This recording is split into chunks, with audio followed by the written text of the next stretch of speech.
दोस्तों, अगर महर्षि अगस्त्य के विषय में बात करें तो आपको YouTube पर बहुत सारे वीडियोस मिल जाएंगे जिसमें कि बताया गया है कि अगस्त्य ऋषि ने स्वयं की ही कन्या से विवाह कर लिया था।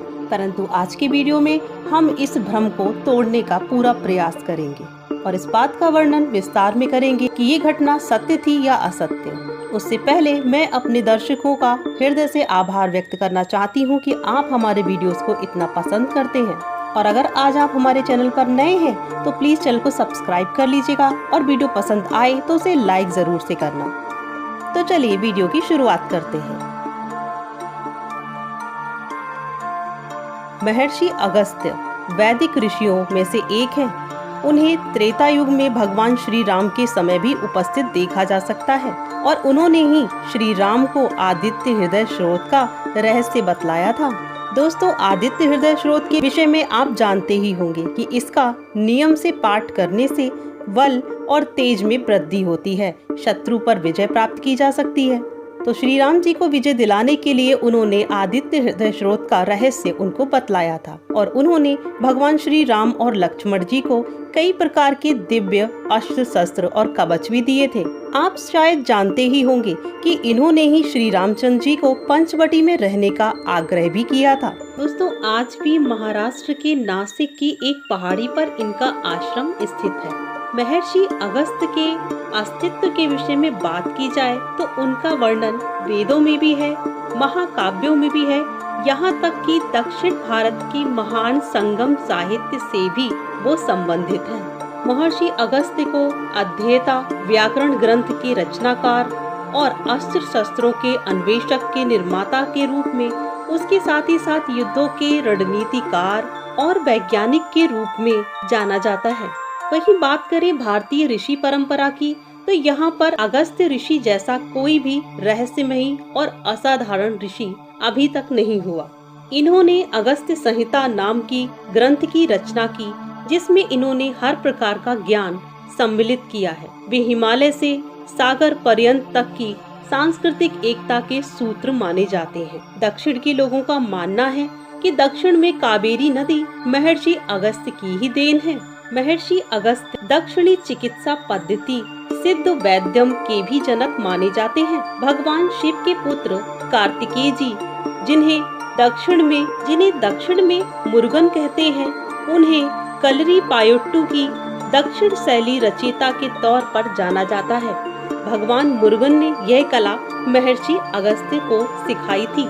यह विद्या आज भी केरल में सीखी व सिखाई जाती है। महर्षि अगस्त्य के जन्म के विषय में अनेक मत हैं। एक मत के अनुसार ये राजा दशरथ के राजगुरु महर्षि वशिष्ठ के बड़े भाई थे।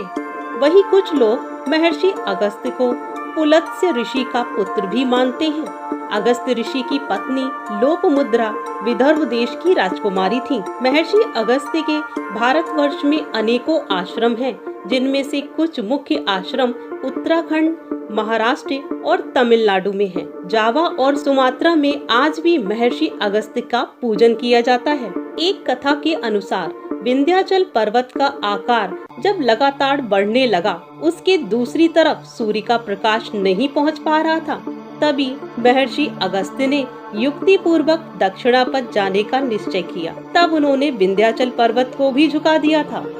एक और कथा के अनुसार महर्षि अगस्त्य ने देवताओं की सहायता के लिए उन्होंने अपनी शक्तियों से संपूर्ण समुद्र को सुखा दिया था। अब बात करते हैं महर्षि अगस्त्य और लोपामुद्रा के संबंध के विषय में। YouTube पर आपने बहुत सारे ऐसे वीडियोस देखे होंगे जिसपे लोपामुद्रा अगस्त्य ऋषि की पुत्री दर्शाई गई हैं और वहाँ ऐसा बताया जाता है कि महर्षि अगस्त्य ने अपनी ही बेटी से विवाह कर लिया था। तो इस विषय पर भी प्रकाश डाल ही लेते हैं। महाभारत के वन पर्व का उल्लेख किया जाता है जिसके अनुसार पितरों की शांति के लिए संसार से विरक्त ऋषि अगस्त्य को गृहस्थ आश्रम में प्रवेश करने के लिए बाध्य किया गया, परंतु उन्हें अपने योग्य कोई भी स्त्री दिखाई नहीं पड़ी।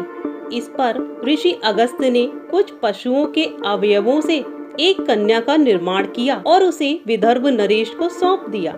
जब लोपामुद्रा बड़ी हुई और विवाह के योग्य हुई, तभी महर्षि अगस्त्य का विवाह लोपामुद्रा के साथ कर दिया गया। इस कथा के अनुसार ये सिद्ध होता है कि उन्होंने लोपामुद्रा को जन्म नहीं दिया था और न ही उसकी रचना अपनी पुत्री के रूप में की थी, बल्कि उन्होंने अपनी विद्याओं और शक्तियों से स्वयं ही एक कन्या का निर्माण किया और उसे विदर्भ नरेश को सौंप दिया था, ताकि विदर्भ नरेश की संतान प्राप्ति की इच्छा भी पूर्ण हो सके और महर्षि का कर्तव्य व लक्ष्य भी पूर्ण हो सके। महर्षि अगस्त्य के विवाह के विषय में एक और कथा प्रचलित है। गीता प्रेस की ही एक पुरानी प्रति में महर्षि अगस्त्य और लोपामुद्रा के विवाह की एक और कथा देखने को मिलती है। इसके अनुसार महर्षि अगस्त्य ने लोपामुद्रा का निर्माण नहीं किया, बल्कि उनके आशीर्वाद से विदर्भ नरेश के यहाँ एक तेजस्वी बालिका का जन्म हुआ था, जिसका नाम उन्होंने लोपामुद्रा रखा था। जब लोपामुद्रा बड़ी होकर विवाह योग्य हुई तो महर्षि अगस्त्य ने विदर्भ नरेश से लोपामुद्रा का हाथ मांगा। ये विवाह लोपामुद्रा की सहमति से ही संपन्न हुआ था और इस कथा का स्रोत महाभारत के वन पर्व में भी बताया गया है, जो आप अभी स्क्रीन पर देख रहे हैं। महर्षि अगस्त्य और लोपामुद्रा को पवित्र ऋषि जोड़ों के रूप में पूजा जाता है। तो दोस्तों, ये थी महर्षि अगस्त्य और लोपामुद्रा के पवित्र संबंध की कथा। अगर आपको आज का वीडियो पसंद आया हो तो प्लीज वीडियो को लाइक जरूर से करना और चैनल पर नए हैं तो प्लीज सब्सक्राइब कर लीजिएगा इसी तरीके के इंटरेस्टिंग फैक्ट्स के लिए।